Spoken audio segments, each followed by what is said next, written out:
Hello दोस्तों, नमस्कार। दोस्तों कैसे हैं? उम्मीद करते हैं अच्छे होंगे। दोस्तों अभी तक हमने भारतीय संविधान में भाग 4 का तक पढ़ लिया था, यानी जो फंडामेंटल ड्यूटी है वहाँ तक हमने कवर कर लिया था। तो इसके क्वेश्चन रह गए थे कुछ कराने के लिए। पहले उन क्वेश्चनों को देखते हैं। और अभी तक आपको जो क्लासें नहीं मिल पाई थी कुछ दिन से, उसके लिए माफ़ी चाहते हैं, कुछ काम था इसलिए बिजी थे। अब लेकिन आगे से ध्यान रखेंगे आपकी क्लासें ऑफ ना हो पाएँ, ठीक है। और आपने इससे पहले की अगर वीडियो नहीं देखी हैं तो आप प्ले लिस्ट में जाकर जरूर देख लेना। तो चलिए दोस्तों, देर न करते हुए शुरू करते हैं। पहला क्वेश्चन है, कह रहा है संघ और उसके अधिकार क्षेत्र के संबंध में निम्नलिखित कथनों पर विचार करें। तो ये यूपीएससी का क्वेश्चन है, देखते हैं इसमें क्या क्या पूछ रहा है। तो कह रहा है नंबर 1, भारत 28 राज्य और 8 केंद्र शासित प्रदेश यानी संघ शासित प्रदेशों से बना है। तो ये बात सही है ना। तो भारत कितने 28 राज्य हैं वर्तमान में और 8 यूटी हैं, ठीक है, इस चीज़ को याद रखना। दूसरा ऑप्शन कह रहा है कि भारत राज्यों का एक संघ है जो एक संपूर्ण प्रभुत्व संपन्न समाजवादी पंथ निरपेक्ष संसदीय व्यवस्था की सरकार वाला लोकतांत्रिक गणराज्य है। ये बात सही है, क्योंकि भारत क्या है, संपूर्ण प्रभुत्व संपन्न भी है और समाजवादी भी है, पंथ निरपेक्ष भी है, तो संसदीय व्यवस्था भी है। हमने ये सब पढ़ा दिया आपको पता होगा। और उसके बाद क्या कह रहा है कि लोकतांत्रिक गणराज्य यानी यहाँ का मुखिया क्या है, चुना जाता है, यानी इसका इलेक्शन होता है। तो ये सारी चीज़ें बताई थी। इसका मतलब क्या है कि दोनों ही बातें सही हैं इसमें क्वेश्चन में, ठीक है। क्या है, दोनों ही बातें सही हैं। जब दोनों ही बातें सही हैं तो फिर इसका आंसर क्या हो जाएगा, सी हो जाएगा। नेक्स्ट क्वेश्चन देखते हैं, संविधान में हमारे राष्ट्र का उल्लेख किस या किन नामों से किया गया है। तो हमें पता है कि हमारे भारत का नाम भारत और इंडिया मिलता है। तो इसमें कहाँ पर है, भारत और इंडिया मिलता है, ठीक है। इस चीज़ को याद रखना। तो आंसर ए हो जाएगा क्वेश्चन 2 का। नेक्स्ट क्वेश्चन देखते हैं 3, संविधान के प्रमुख अनुच्छेद। ये कह रहा है संविधान के प्रथम अनुच्छेद के अनुसार भारत है। तो भारत राज्यों का यूनियन है, यानी संघ है ना। देखो समूह है नहीं, ठीक है, और फेडरेशन है नहीं हमारे यहाँ, और राज्यों का कन्फेडरेशन है नहीं। तो भारत क्या है, राज्यों का यूनियन है, ठीक है। इस चीज़ को याद रखना। पढ़ाया था नहीं पढ़ाया था, आपको याद करो। आर्टिकल 1 में कहता है भारत क्या है, राज्यों का संघ होगा, यानी यूनियन होगा। नेक्स्ट क्वेश्चन देखते हैं, क्वेश्चन 4 में क्या कह रहा है, संविधान के निम्नलिखित में से किस प्रावधान के अंतर्गत भारतीय संसद को नया राज्य बनाने का अधिकार प्राप्त है। तो आपको पता है, हमने पढ़ाए थे, आर्टिकल 3 में साफ साफ लिखा है कि संसद क्या कर सकती है, जो भारत के वर्तमान के राज्य क्षेत्र के भीतर है उसके राज्यों में नाम परिवर्तित कर सकती है, नए राज्यों का निर्माण कर सकती है, ठीक है, राज्यों की सीमाओं में परिवर्तन कर सकती है। ये सारे काम किस आर्टिकल के तहत होंगे, तो आर्टिकल 3 के तहत होंगे, ठीक है। इस चीज़ को याद रखना। नेक्स्ट देखते हैं क्वेश्चन, नए राज्य के गठन की शक्ति किस में निहित है। तो ये अभी हमने देखा किस में निहित है, तो इस संसद में निहित है। किसमें, संसद में। संसद सही से लिख लेना, संसद, ठीक है, संसद में निहित है। नेक्स्ट क्वेश्चन देखते हैं, भारत के संविधान के अंतर्गत निम्नलिखित में से किसको राज्यों की सीमाओं को परिवर्तित करने की शक्ति प्राप्त है। तो अभी बताया ही आपको, किसमें, भारतीय संसद में ये, ठीक है, किसमें, भारतीय संसद में। नेक्स्ट क्वेश्चन देखते हैं, एक राज्य को संघ में सम्मिलित करने अथवा नए राज्य की स्थापना करने की कार्यपालिकी शक्ति निम्नलिखित में से किसमें निहित है। तो ये हमने अभी आपको बताया था, ये कौन कर सकता है, ये ऐसा काम कौन कर सकता है, तो ये संसद ही कर सकती है, ठीक है। कौन कर सकती है, तो संसद कर सकती है। इस चीज़ को याद रखेंगे नहीं रखेंगे, क्योंकि ये चाहे राज्यों का नाम में परिवर्तन हो, चाहे नए राज्यों का निर्माण हो, कुछ भी हो, ठीक है, इसमें सारा अधिकार किसके पास है, तो हमारी पार्लियामेंट के पास है। इस चीज़ को आप लोग याद रखना, ठीक है। तो इसका आंसर ए हो जाएगा। नेक्स्ट क्वेश्चन देखते हैं कि भारतीय संघ के अंतर्गत किस राज्य को मिलाने का अधिकार, किसी राज्य को मिलाने का अधिकार है। यानी कहने का तात्पर्य है, ये कहना चाह रहा है भारतीय संघ के अंतर्गत किसी राज्य को मिलाने का अधिकार किसे प्राप्त है, तो ये भी भारतीय संसद को प्राप्त है। तो क्वेश्चन तरह तरह से बनते हैं, लेकिन आंसर उसका वही है, ठीक है। इस चीज़ को याद रखना। नेक्स्ट क्वेश्चन देखते हैं, क्वेश्चन नंबर 9, निम्नलिखित में से कौन सा कथन नए राज्यों के निर्माण के बारे में सही नहीं है। ये नहीं की बात कर रहा है, ठीक है, ये चीज़ हमें देखनी है, नहीं है, ठीक है। तो ये कहना, पहले ए में कह रहा है संसद विधि द्वारा एक नए राज्य का निर्माण कर सकती है, तो ये तो अभी बताया, ये तो सही है। दूसरा कह रहा है इस प्रकार की विधि में संविधान की पहली अनुसूची और चौथी अनुसूची के संशोधन का प्रावधान है, तो ये भी बात सही है, क्योंकि चौथी अनुसूची में राज्यों में राज्यसभा की सीटें बताई गई हैं और पहली अनुसूची उसका नाम और सीमा बताई गई है, ठीक है। इसका मतलब ये भी ठीक हो जाएगा। सी में कह रहा है इस प्रकार की विधि को अनुच्छेद 368 के प्रयोजन के लिए संवैधानिक संशोधन समझा जाएगा। ये नहीं है, ठीक है। इसका आंसर क्या हो जाएगा? सी हो जाएगा। क्यों? क्योंकि जब संसद जब नए राज्य का निर्माण करती है वो साधारण विधेयक से होता है, ठीक है। किससे? साधारण विधेयक से, यानी सिंपल मेजोरिटी से होता है, ठीक है। इस चीज़ को याद रखना। और जो डी में ऑप्शन है उसे ही पढ़ लो, कोई बुराई वाली बात नहीं है। ये कह रहा है इस प्रयोजन के लिए विधेयक संसद में तब तक पुनः स्थापित नहीं किया जा सकता जब तक इसे उस राज्य के विधानमंडल को निर्देश नहीं कर दिया गया है जिसके क्षेत्र, सीमा या नाम में परिवर्तन। यानी कहने का तात्पर्य ये कहना चाह रहा है जिन राज्यों के क्षेत्र में या सीमा में परिवर्तन किया जा रहा है उसके विधानमंडल को ये प्रस्ताव भेज दिया गया हो, ठीक है। तो यही बात सही है। तो इसका आंसर क्या हो जाएगा? 9 का सी। नेक्स्ट क्वेश्चन देखते हैं 10 में। एक नया राज्य बनाने में संवैधानिक संशोधन के लिए कैसा बहुमत चाहिए? तो बताया था हमने आपको कैसा चाहिए? साधारण बहुमत चाहिए, ठीक है। कैसा? साधारण बहुमत चाहिए। इस चीज़ को याद रखना, ठीक है। साधारण बहुमत चाहिए। नेक्स्ट क्वेश्चन देखते हैं 11वां। भारत में एक नए राज्य सृजित करने वाले विधेयक को पारित होना अनिवार्य है। तो ये कहना चाह रहा है भारत के लिए नया राज्य अगर बनाया जाना है, यानी जो वर्तमान सीमा है उसके अंदर, तो क्या करना पड़ेगा? साधारण बहुमत तथा कम से कम 2/3। ये तो गलत हो जाएगा क्योंकि सिंपल बहुमत की बात की थी हमने, ठीक है। तो आंसर क्या हो जाएगा? बी हो जाएगा, साधारण बहुमत से, ठीक है। संसद में क्या? साधारण बहुमत से। नेक्स्ट क्वेश्चन देखते हैं, क्वेश्चन नंबर 12। ये कह रहा है कथन क्या है? भारत संघ नहीं है। तो ये तो गलत हो गया कि भारत संघ नहीं है, है ना। तो ये क्या? ये तो गलत हो गया क्योंकि भारत तो संघ ही है। दूसरा कह रहा है कारण किसी भी राज्य का क्षेत्र, सीमा, नाम या उसकी सहमति के बिना भी परिवर्तित करने की शक्ति संसद में निहित है। यानी संघीय जो संसद है उसमें निहित है। ये बात सही है कि कोई जरूरी नहीं, देखो भेजा जाता है लेकिन ये ऐसा नहीं है कि उसकी मर्जी से ही नाम में परिवर्तन होगा या सीमा में परिवर्तन होगा। कहने का तात्पर्य है कि किसी राज्य के नाम में, सीमा में, क्षेत्र में परिवर्तन करना है उसके लिए संसद पूर्ण रूप से संप्रभु, यानी कह सकते हो संसद को पूर्ण रूप से शक्ति प्राप्त है। ऐसा नहीं कि राज्य जो कहे वही करेगा, ठीक है। राज्य से सलाह ले लेते हैं लेकिन ये जरूरी नहीं है कि उसकी चीज़ों को मानना जरूरी है, ठीक है। तो इसका आंसर क्या हो जाएगा? ए गलत है, आर सही है। तो ए गलत है, आर सही है, यानी डी आंसर हो जाएगा, ठीक है। नेक्स्ट क्वेश्चन देखते हैं। इसमें कह रहा है क्वेश्चन नंबर 13 में नीचे 2 कथन हैं, निम्न में से एक को कथन अभिकथन यानी ए, दूसरे को कारण कहा गया है, ठीक है। तो अभिकथन ए में क्या कह रहा है? ये किसी राज्य की सीमा बदलने की सिफारिश राष्ट्रपति संसद को देता है। दूसरी बात कह रहा है कि देता है और इसके लिए राष्ट्रपति संबंधित राज्य के विधानमंडल द्वारा उस प्रस्ताव पर विचार एक खास अवधि के भीतर प्राप्त करते हैं, ठीक है। ये कहना चाह रहा है किसी राज्य की सीमा बदलने की सिफारिश राष्ट्रपति संसद को देता है और इसके लिए राष्ट्रपति संबंधित राज्य के विधानमंडल द्वारा उस प्रस्ताव पर विचार एक खास अवधि के भीतर प्राप्त करते हैं। यानी ये कहना चाह रहा है कि राष्ट्रपति क्या करता है कि संसद को प्रस्ताव देता है, ये बात ठीक है, और संबंधित राज्य के विधानमंडल को प्रस्ताव भेजता है तो उससे मांगता है कि भाई जवाब दो। अगर वो जवाब दे देता है ठीक है, नहीं दे देता है तब भी कोई दिक्कत नहीं है, ठीक है। और दे भी दे तब भी मानने के लिए वो बाध्य नहीं है। तो कारण में देखो क्या कह रहा है, राष्ट्रपति को उस राज्य विधानमंडल का प्रस्ताव मानना अनिवार्य नहीं है। तो ये भी बात सही है, ठीक है। तो क्या है, प्रस्ताव उसका मानना कोई अनिवार्य नहीं है। देख लेंगे कि क्या कह रहा है, अगर सही बात होगी तो मान ली जाएगी, नहीं तो नहीं मानी जाएगी। तो इसका आंसर क्या हो जाएगा? इसका आंसर हो जाएगा, यही दोनों बातें सही है लेकिन एक दूसरे की व्याख्या नहीं कर रहा है। तो इसका आंसर क्या होना चाहिए? व्याख्या नहीं कर रहा है, किसमें? बी में, ठीक है। तो इसका आंसर क्या हो गया? बी हो गया, ठीक है। देखो इस चीज़ को ऐसे आराम से क्वेश्चनों को देखेंगे तो ठीक से हो जाएगा। हम जल्दबाजी कर सकते हैं अभी क्वेश्चन में पढ़ने में, लेकिन मज़ेदारी नहीं आएगी आपको फिर, ठीक है। फिर तो आप कर ही लोगे, आपके पास में बुक हैं उसमें सारे हैं ये क्वेश्चन। नेक्स्ट क्वेश्चन देखते हैं, निम्नलिखित में से कौन एक नए राज्यों के निर्माण के लिए संवैधानिक उपबंध नहीं है? यानी कहना चाह रहा है कि नए राज्य का निर्माण किस आधार पर किया जा सकता है, कौन से ऐसे आधार हैं।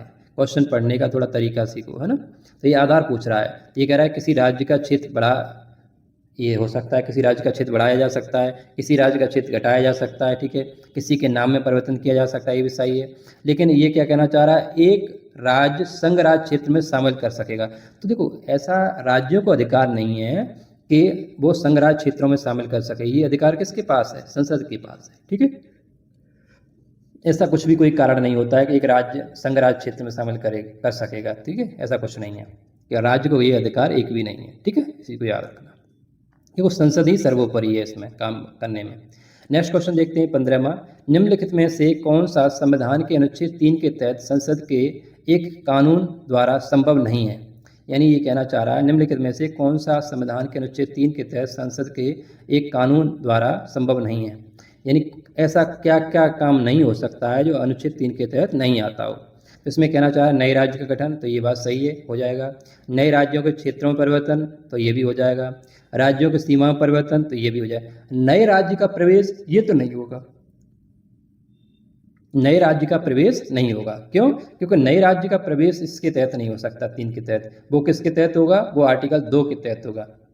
ये कहना चाह रहा है नए राज्य का प्रवेश का मतलब है इसमें कि दूसरा बाहर से कोई जमीन या भूमि आई हो, यानी भारत के भी राज्य क्षेत्र में शामिल ना हो। ठीक है, इसका आंसर क्या हो जाएगा? डी हो जाएगा, यानी 3 के तहत ये नहीं हो सकता है।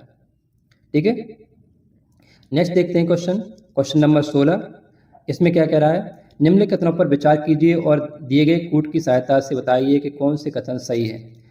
इसमें पहला कूट क्या है? इसमें कह रहा है संविधान में यूनियन ऑफ स्टेट शब्द प्रयुक्त हुआ है क्योंकि भारतीय राज्यों को अलग होने का अधिकार नहीं है। ये बात सही है।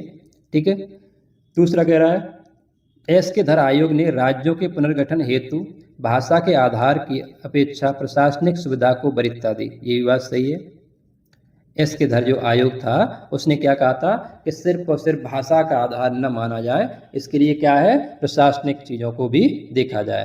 पंडित नेहरू, सरदार पटेल और पट्टाभी सीतारामैया की अध्यक्षता में, जिसे हम बीवीपी कमेटी कहते हैं, वल्लभ भाई पटेल और पंडित नेहरू और पट्टाभी सीतारामैया, है ना। तो ये हमने पढ़ाई थी आपको। तो ये जो कमेटी थी कांग्रेस की कमेटी थी, इसने भी यानी एस के धर आयोग की जो रिपोर्ट थी उस पर ही विचार करने के लिए कमेटी बनाई गई थी। इसमें कहा गया था राज्यों के पुनर्गठन भाषाई आधार को पक्ष नहीं माना, इन्होंने भी भाषाई आधार को डिनाई किया था। ये बात सही है। इसका आंसर क्या हो जाएगा? इसके तीनों ही सही है। ठीक है, तो सभी सही है इसके। ठीक है, 16 के सभी सही है। नेक्स्ट क्वेश्चन देखते हैं 17वां। ये कह रहा है भारतीय संघात्मक व्यवस्था के संदर्भ में निम्नलिखित कथनों में से कौन सा कथन सही नहीं है? यस सॉरी, सही है, सही पूछ रहा है। ठीक है, ये कह रहा है भारतीय संविधान के अंतर्गत राज्यों को संघ से अलग होने का अधिकार नहीं है। ये बात सही है। दूसरी बात कह रहा है अलग होने की मात्र वकालत करने पर व्यक्ति की स्वतंत्रता को सुरक्षा मिलेगी। ये ऐसा कुछ भी नहीं है कि कोई अलग होने की बात करे और तुरंत उसके व्यक्ति की स्वतंत्रता को सुरक्षा दे दो, ऐसा कुछ भी नहीं है। ठीक है, इसका आंसर क्या हो जाएगा? इसका आंसर ए हो जाएगा। ठीक है, क्या हो जाएगा? ए हो जाएगा। नेक्स्ट क्वेश्चन देखते हैं, क्वेश्चन नंबर 18। राज्य पुनर्गठन आयोग ने 1 नवंबर 1956 को कितने राज्य तथा कितने संघ राज्य बनाने की बात की थी? यानी ये कहना चाह रहा है उसके तहत कितने बनाए गए थे, बनाने की बात नहीं, बनाए गए की बात पूछ रहा है। तो कितने बनाए गए थे? तो 14 राज्य थे और 6 केंद्र शासित प्रदेश थे। ठीक है, कितने? 14 राज्य और 6 केंद्र शासित प्रदेश बनाए गए थे। ठीक है, इस चीज को याद रखना। नेक्स्ट क्वेश्चन देखते हैं भारत में कितने राज्य एवं संघीय प्रदेश हैं? तो ये तो बात सही है, आपको पता है अभी कितने राज्य हैं। तो हमारे यहाँ 28 राज्य हैं और 8 केंद्र शासित प्रदेश हैं। सॉरी, इसमें सारे को ऑप्शन गलत हैं। ठीक है, यहाँ 8 हो जाने चाहिए। ठीक है, 28 राज्य और कितने संघ शासित प्रदेश हैं? 8 संघ शासित प्रदेश हैं। तो इसमें कोई नहीं है, डी आंसर हो जाएगा। ठीक है, नेक्स्ट क्वेश्चन देखते हैं निम्नलिखित में से कौन संघ राज्य क्षेत्र नहीं है? तो आपको पता है अंडमान निकोबार द्वीप समूह ये तो है ही, और दमन और दीव भी है, पुडुचेरी भी है, गोवा नहीं है, गोवा एक राज्य है। ठीक है, ये क्वेश्चन सारे आए हुए हैं। ठीक है, इस चीज़ को याद रखना। किस संविधान संशोधन द्वारा दिल्ली को राष्ट्रीय राजधानी क्षेत्र का दर्जा दिया गया? तो 69 है ना। कौन सा? 69 जो कह सकते हो संविधान संशोधन था, इसके तहत क्या किया गया? दिल्ली को राष्ट्रीय राजधानी क्षेत्र का दर्जा दिया गया। और ये आया कब था? तो हमने पढ़ाया भी आपको 1991 में। ठीक है, कब? 1991 में। इसके लिए आर्टिकल भी बनाया गया था 239 ए। ठीक है, ये सारी चीज़ पढ़ा दी हमने आपको, अगर आपने नई वीडियो देखी है तो देख लेना। नेक्स्ट क्वेश्चन देखते हैं राष्ट्रपति के पास निम्न में से किन पर विनियम बनाने की शक्ति है? तो देखो राष्ट्रपति के पास किसके होगी? जो यूटी होंगे। तो यूटी इसमें कौन से हैं? दादर और नगर हवेली है, ठीक है, दमन और दीव है, पुडुचेरी है। लेकिन इसमें देखो दमन और दीव इसमें भी है, लेकिन इसमें गोवा नहीं है। तो इसीलिए क्या हो जाएगा? ये तो नहीं होगा। तो इसमें देख लो 1 2 4 यानी डी आंसर हो जाएगा। क्या हो जाएगा? 1 2 4 यानी डी आंसर हो जाएगा। नेक्स्ट क्वेश्चन देखते हैं निम्नलिखित कथनों में से कौन सा एक गलत है? तो गोवा को 1987 में पूर्ण राज्य का दर्जा प्राप्त हुआ। ठीक है, ये भी बात सही है क्योंकि 1987 में पूर्ण राज्य का दर्जा प्राप्त हुआ था। दूसरी बात है द्वीप खम्बात की खाड़ी में है, तो ये बात सही है, जो द्वीप है वो खम्बात की खाड़ी में एक टापू है। तीसरा ऑप्शन है इसमें दमन और दीव को भारतीय संविधान के 56वें कॉन्स्टिट्यूशनल अमेंडमेंट यानी संविधान संशोधन द्वारा गोवा से अलग किया गया, ये भी बात सही है। ठीक है, और डी में कह रहा है दादर और नगर हवेली 1954 तक फ्रांसीसी उपनिवेश, फ्रांसीसी नहीं थे, ये क्या थे, ये पुर्तगीज थे। ठीक है, याद रखना ये क्या थे, पुर्तगाली थे। क्या थे, पुर्तगाली। ठीक है, पुर्तगाली उपनिवेश थे। ठीक है, इस चीज को याद रखना। तो इसका आंसर क्या होगा, इसका आंसर डी हो जाएगा। सही नहीं पूछा था ना, गलत, तो इसका डी हो जाए। नेक्स्ट क्वेश्चन देखते हैं 24वां, निम्नांकित में से कौन से कथन सिक्किम के संबंध में सही है। यानी ये कहना चाह रहा है सिक्किम के संबंध में कौन से कथन सही हैं। तो ये कह रहा है सिक्किम के बारे में, इसे 1975 में यह राज्य का अभिन्न अंग बना। तो आपको पता है कि इसके लिए दो वो संविधान संशोधन आए थे।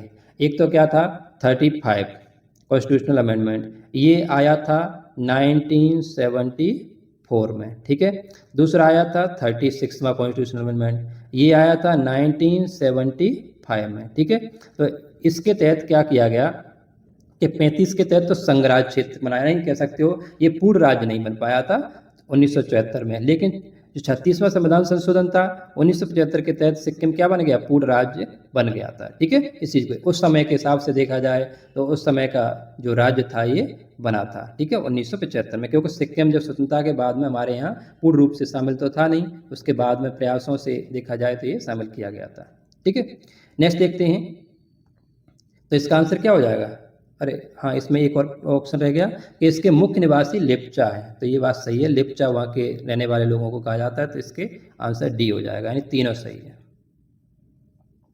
नेक्स्ट क्वेश्चन है सिक्किम भारत का एक शहर राज्य बना, अभी बताया ही था हमने आपको 35वें संविधान संशोधन 1974 के तहत। ठीक है, और दूसरा क्वेश्चन है निम्नलिखित संविधान संशोधनों में से किसके द्वारा सिक्किम को विधिवत भारत के संघ के पूर्ण राज्य के रूप में सम्मिलित किया गया। तो ये 36वां संविधान संशोधन हो जाएगा। कौन सा, 36वां संविधान संशोधन हो जाएगा। ठीक है, 36वां संविधान संशोधन, ये आया था 1975 में। नेक्स्ट क्वेश्चन है निम्न में से किस एक संविधान संशोधन द्वारा मिजोरम को राज्य का दर्जा दिया गया। तो कोई बताएंगे मिजोरम, देखो आप लोग थोड़ा कमेंट वमेंट किया करो तो अच्छा लगता है ना। मिजोरम को कौन से राज्य, तो आपको पता है 53 कॉन्स्टिट्यूशनल अमेंडमेंट आया था, ये कब आया था 1986 में। कब आया था 1986 में। ठीक है, ये सब पढ़ा दिए हमने, तो आप लोग वीडियो देख लेना जरूर है, क्योंकि हम यहीं पर करते रहेंगे तो ये दिक्कत हो जाएगी, ये भी वीडियो बहुत लंबी हो जाएगी फिर। ठीक है, तो उसके थोड़ा थोड़ा बताते हुए चलते हैं इसमें। अगर आपको डिटेल में पढ़ना है तो आप क्लास जरूर देख लेना। तो इसका आंसर क्या हुआ, ए हो गया। ठीक है, नेक्स्ट क्वेश्चन देखते हैं निम्नलिखित राज्यों के गठन पर विचार कीजिए तथा इनके कालक्रम में व्यवस्थित कीजिए। देखो सबसे पहले का जब हम देखें, आपसे बात करें तो हमें सबसे पहले कौन सा दिखाई दे रहा है, तो हमें दिखाई दे रहा है कि हरियाणा 1966 में हुआ था। कब, 1966 में, 1966 में। उसके बाद हमें पता है कि गोवा बन रहा है, गोवा बन रहा है कब, 87 में, 1987 में। ठीक है, उसके बाद हमें पता है कि झारखंड बन रहा है, झारखंड कब बन रहा है आप लोग बताओ, 15 नवंबर 2000 में, है ना। तो ये 15 नवंबर 2000 में। ठीक है, 15 नवंबर 2000 में। और तेलंगाना आपको पता है कब बनना है, 2014 में, 2 जून 2014 में। ठीक है, तो ये 2014 में बना। ठीक है, तो ये अगर देखा जाए तो कौन सा नंबर वन पे होगा, तो नंबर हरियाणा पहले आ जाएगा। ठीक है, यानी इसका हो गया 4, उसके बाद में हो गया 1, उसके बाद में कौन सा हुआ, उसके बाद में हुआ 3, उसके बाद में हो रहा है 2। तो 4 1 3 2 क्या हुआ, 4 1 3 2, 4 1 3 2 किस में, 4 1 3 2, देखो इसमें। ठीक है, बी आंसर हो जाएगा इसका, 4 1 3 2। ठीक, देखो ऐसे ये क्वेश्चन तो ऐसे होते हैं, ये तो बहुत आसानी वाले क्वेश्चन होते हैं, इन्हें हम बहुत अच्छी तरह से टैकल कर सकते हैं, थोड़ा अगर हमें पता है तो। ठीक, नेक्स्ट क्वेश्चन देखते हैं निम्नलिखित भारतीय राज्यों का उनके निर्माण के अनुसार कालक्रम बनाइए तथा अंत में दिए गए कूट का प्रयोग करते हुए सही उत्तर का चयन कीजिए। तो इसमें भी हम ऐसे ही देखते हैं कि सबसे पहले कौन सा राज्य बन रहा है। आपको पता होना चाहिए कि सबसे पहले हमारे यहाँ कौन सा राज्य बना। तो सबसे पहले क्या बनेगा आप बताओ, अरुणाचल प्रदेश बनेगा या सिक्किम बनेगा? क्यों भाई? तो हमें पता है कि सिक्किम कब बनना है 75 में, जबकि अरुणाचल प्रदेश 87 में बनना है। ठीक है, तो अरुणाचल प्रदेश कब बनना है 87 में, 1987 यानी 1987। सिक्किम कब बनना है 1975। ठीक है, और उसके बाद में छत्तीसगढ़ और झारखंड कब बनना है 2000 में। तो छत्तीसगढ़ आपको पता है कब बनना है 1 नवंबर को। ठीक है, तो छत्तीसगढ़ भी 1 नवंबर को बनना है ये, और 2000 में। ठीक है, 1 नवंबर 2000 में। ये कब है 15 नवंबर 2000 में। ठीक है, 15 नवंबर 2000 में। इसका आंसर क्या हो जाएगा? तो पहले आ जाएगा सिक्किम, फिर आ जाएगा अरुणाचल प्रदेश। तो सिक्किम अरुणाचल प्रदेश यानी बी में ही आ रहे हैं ये। उसके बाद में छत्तीसगढ़ और झारखंड, यानी बी आंसर हो जाएगा। ठीक है, आंसर क्या हुआ इसका? बी हुआ। ठीक, नेक्स्ट क्वेश्चन देखते हैं। नीचे दिए गए राज्यों को भारत संघ के संपूर्ण राज्य का दर्जा प्राप्त होने का सही कालक्रम कौन सा है? यानी कहने का मतलब यह है कि इसमें राज्यों में कौन सा क्रम ऐसा है कि जो क्रम से है, जो राज्यों का यानी राज्यों का निर्माण हुआ है। तो सबसे पहले आपको पता है कि सिक्किम आपको पता है 1975 में हुआ था। नागालैंड आप लोग को बता सकते हैं, तो नागालैंड आपको पता है 1963 में बना था। कब? 1963 में। तो सबसे पहले नागालैंड तो आना ही आना है। 1963 में नागालैंड बना था। कितने में? 1963 यानी 1963 में नागालैंड बनना है। उसके बाद में हमें पता है कि हरियाणा बनना है। हरियाणा 66 में बनना है। ठीक है, तो नागालैंड के बाद हरियाणा कहाँ पर आ रहा है? देखो बी में ही आ रहा है, तो इसका आंसर क्या हो जाएगा? बी। उसके बाद सिक्किम 75 में बना ही था। अरुणाचल प्रदेश हमने अभी देखा ही था 87 में बना था। ठीक है, 1987 में। तो इसके क्या हो गया? बी आंसर हो गया। नागालैंड, हरियाणा, सिक्किम और अरुणाचल प्रदेश। नागालैंड 63 में, 1963 में, हरियाणा 1966 में, सिक्किम 1975 में और अरुणाचल प्रदेश 1987 में। ठीक है, देखो ये याद रखना, अगर हम बता रहे हैं उसके पीछे भी रीजन है कि ये क्वेश्चन सारे आए हुए हैं। ठीक है, इसलिए डेट बता रहे हैं हम आपको। डेट नहीं याद होगी तो आप कर नहीं पाएंगे क्वेश्चन। नेक्स्ट देखो, छत्तीसगढ़ राज्य स्वरूप में आया तो अभी हमने बताया ही था, ये 1 नवंबर 2000 को आया था। उसके बाद झारखंड, उत्तराखंड की पूछ रहा है तो उत्तराखंड आपको पता है उत्तर प्रदेश से अलग होकर 9 नवंबर 2000 को एक नया राज्य बना था। ठीक है, तो 9 नवंबर 2000 में 3 राज्य बने थे, आपको पता होना चाहिए। छत्तीसगढ़ 1 तारीख को बना था, और उसके बाद उत्तराखंड बना था, वो 9 तारीख को बना था, और झारखंड 15 तारीख को बना था। ठीक है, इस चीज़ को याद रखना।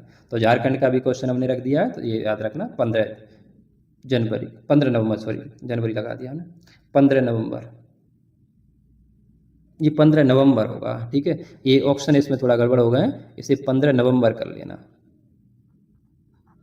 इसमें पीडीएफ हम सही करके दे देंगे। 15 नवंबर 2000। ठीक है, 15 नवंबर 2000 को बना था। ठीक है, इस चीज़ को याद रखना। नेक्स्ट क्वेश्चन देखते हैं हम कि निम्नलिखित राज्यों का सृजन वर्ष 1960 के बाद हुआ। इन्हें उनके गठन के आरोही क्रम में व्यवस्थित करिए और अपना उत्तर दीजिए। आरोही का कह रहा है। आरोही का मतलब क्या होता है? बढ़ते हुए क्रम में। अवरोही का क्या होता है? घटते हुए क्रम में। तो बढ़ते हुए क्रम में कैसे आएंगे? जो पहला बना है तो राज्य पहले आएगा, बाद में बना है तो बाद में आएगा। तो इसमें सबसे पहले कौन सा दिखाई दे रहा है आपको कि सबसे पहले हमारा इसमें बनना है हरियाणा के नागालैंड आ गया है ना। नागालैंड 63 में आ गया। ठीक है, नागालैंड क्या है 63 में, 1963। ठीक है, उसके बाद में हमारा क्या आ जाएगा? हमारा हरियाणा आ जाएगा 1966 में, 1966 में सॉरी। और उसके बाद में आपका आ जाएगा सिक्किम। सिक्किम आपको पता है 1975 में। ठीक है, उसके बाद आएगा क्या? मेघालय। मेघालय कब आ रहा? सॉरी हाँ 1975 नहीं, सॉरी 1975 में तो आपका सिक्किम है, और मेघालय उसके पहले आ जाता है 1972 में। ठीक है, तो इसका आंसर क्या हो जाएगा? पहला होगा आपका नागालैंड, यानी 3, 1 और 4, 2, यानी आंसर क्या हो गया? तो सी हो गया। ठीक है, इसका आंसर क्या हुआ? तो सी हुआ। ठीक है, आंसर सी हुआ, याद रखना। नेक्स्ट क्वेश्चन देखते हैं। भारत में निम्नलिखित राज्यों के बनाने के सही कालक्रमानुसार यानी पहचान कीजिए कि कौन सा राज्य पहले बना था, कौन सा राज्य। देखो बहुत क्वेश्चन आए हुए हैं यहाँ से। ठीक है, इसीलिए हम करवा रहे हैं, क्योंकि ये सारे क्वेश्चन आए हुए हैं। अगर इसे नहीं देखेंगे तो फिर दिक्कत हो जाएगी। ठीक है, इस चीज़ को याद रखना। तो सबसे पहले क्या आ जाएगा? आंध्र प्रदेश। आपको आंध्र प्रदेश पता है 1953 में बनना है। ठीक है, आंध्र प्रदेश 1953 में। ठीक है। उसके बाद में हमें पता है क्या बनेगा, हरियाणा बनेगा 1966 में, ठीक है। उसके बाद में हमें पता है कि क्या बनने वाला है, हिमाचल बनने वाला है। हिमाचल कब बनना है, तो 1971 में, 1971 में, और सिक्किम 1975 में, ठीक है। इस चीज़ को याद रखना।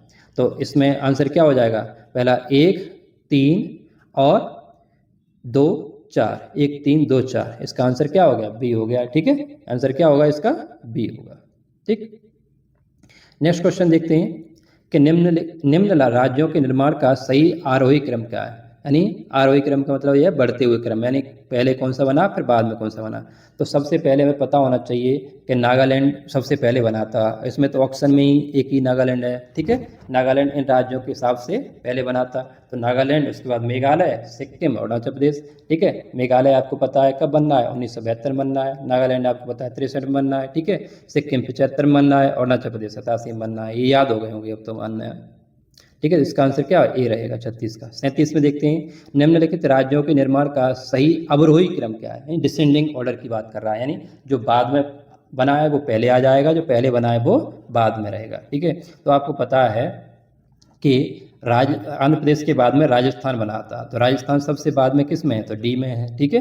राजस्थान सबसे बाद में किस में दिखाई दे रहा है आपको, सॉरी, डी में दिखाई दे रहा है, ठीक है। किस में दिखाई दे रहा है, डी में दिखाई दे रहा है। तो उसके बाद में आपको पता है फिर महाराष्ट्र बना था राजस्थान के बाद में। राजस्थान क्योंकि 1956 में ही बना था 1 नवंबर को, और महाराष्ट्र 1960 में बना था, क्योंकि जो बम्बई था उससे विभाजन किया गया था। मराठी लोगों का महाराष्ट्र किया गया था और गुजराती लोगों का गुजरात कर दिया गया था 1960 में, ठीक है। उसके बाद हमें पता है हरियाणा तो आपको पता है कि 1966 में बना था। इसका आंसर क्या हो जाएगा, तो डी हो जाएगा, ठीक। नेक्स्ट क्वेश्चन है भाषा के आधार पर राज्यों के गठन हेतु राज्य पुनर्गठन आयोग की स्थापना कब हुई थी। तो आपको पता है कि राज्य पुनर्गठन आयोग जो बनाया गया था आंध्र प्रदेश में भाषाई आधार पर जो मांग चल रही थी, रामालू की जो अनशन के बाद में जो डेथ हो गई थी, उसके बाद में आंध्र प्रदेश तो भाषा के आधार पर बना दिया। लेकिन अब सरकार को पता चल गया कि अब तो अगर भाषा के आधार पर अन्य राज्यों का गठन नहीं किया तो फिर वहाँ भी ऐसे प्रोटेस्ट होंगे, यानी आंदोलन होंगे। तो इसलिए सरकार ने क्या किया, एक आयोग बनाया, ठीक है, राज्य पुनर्गठन आयोग, ठीक है। अभी राज्य पुनर्गठन आयोग के बारे में हम भी चर्चा करेंगे, ठीक है। तो राज्य पुनर्गठन आयोग जो बनाया उसको कब बनाया गया था, आप बता सकते हैं कोई, क्यों भाई, राज्य पुनर्गठन आयोग कब बनाया गया। तो ये 1953 में बनाया गया था, क्योंकि जब ये राज्य का गठन हुआ है आंध्र प्रदेश का, तभी क्या हो रहा है, राज्य पुनर्गठन आयोग भी बनाया जा रहा है, ठीक है। इस चीज़ को याद रखना। और इसी के बाद में हमें पता है कि इसी के आधार पर राज्यों का गठन हो रहा है, ठीक है। इस चीज़ को हम देखेंगे अभी थोड़ी देर में। तो राज्य पुनर्गठन आयोग किसके तहत बना था, तो 1953 स्थापना हो रही है। नेक्स्ट क्वेश्चन है कि अगस्त 1953 में भारत सरकार द्वारा गठित किए गए राज्य पुनर्गठन आयोग के निम्नलिखित में से कौन सदस्य थे। तो ये सदस्य कौन से थे ये पूछना चाह रहा है, ठीक है। तो आपको पता है तेज बहादुर सप्रू थे, तो तेज बहादुर सप्रू तो नहीं थे, ठीक है। जस्टिस फजल अली थे, क्योंकि इनकी तो अध्यक्षता में ही बनाया गया था, ठीक है। इनकी अध्यक्षता में बनाया गया था, इनकी तो अध्यक्षता में बनाया गया था। और 2 अन्य सदस्य थे, वो क्या थे, HN कुंजरू और KM पडिक्कर, ठीक है। तो अगर आपसे पूछा जाए कि जो पुनर्गठन आयोग बनाया गया था उसके अध्यक्ष कौन थे, तो ये तो क्या थे, अध्यक्ष थे। हमने ये सब पढ़ा दिए हैं, ध्यान रखना है ना, ये अध्यक्ष थे। और पडिक्कर और हृदयनाथ कुंजरू ये 2 सदस्य थे इसके, यानी जो अन्य सदस्य कह सकते हो, ठीक है। अन्य सदस्य, जो अन्य सदस्य थे वो क्या थे, इसके थे, कौन कौन थे, KM पडिक्कर और हृदयनाथ कुंजरू। तो इसमें आंसर क्या हो जाएगा, 1 हो जाएगा, ठीक है। यानी ये अच्छा क्या कह रहा था, कौन कौन सदस्य थे, तो अच्छा इसके नीचे कूट दिया गया होगा, है ना। इसमें आप 1 को हटा दो, यानी क्या थे, 2 3 4, ठीक है। क्या थे, तो सी आंसर हो जाएगा 2 3 4। नेक्स्ट क्वेश्चन देखते हैं कि भाषाई आधार पर राज्यों का पुनर्गठन किस वर्ष किया गया। यानी अब इसने रिपोर्ट दी थी, आपको पता है 55 में, ठीक है। 56 में फिर इसके आधार पर राज्यों का पुनर्गठन किया गया था 1956 में। तो 1956 इसका आंसर हो जाएगा, ठीक है। नेक्स्ट देखते हैं राज्य पुनर्गठन अधिनियम 1956 में 1953 में बने जिस पुनर्गठन आयोग की सिफारिश को स्वीकार किया गया उसमें निम्न में से कौन शामिल नहीं था। तो वही वाला क्वेश्चन है पहले वाला। तो इसमें पट्टाभी सीताराम भैया नहीं थे, यानी, और उसके बाद में हृदयनाथ कुंजरू, फजल अली और H.N. कुंजरू और K.M. पडिक्कर, ये सब कुछ थे। ठीक है, इन चीज़ों को याद रखना।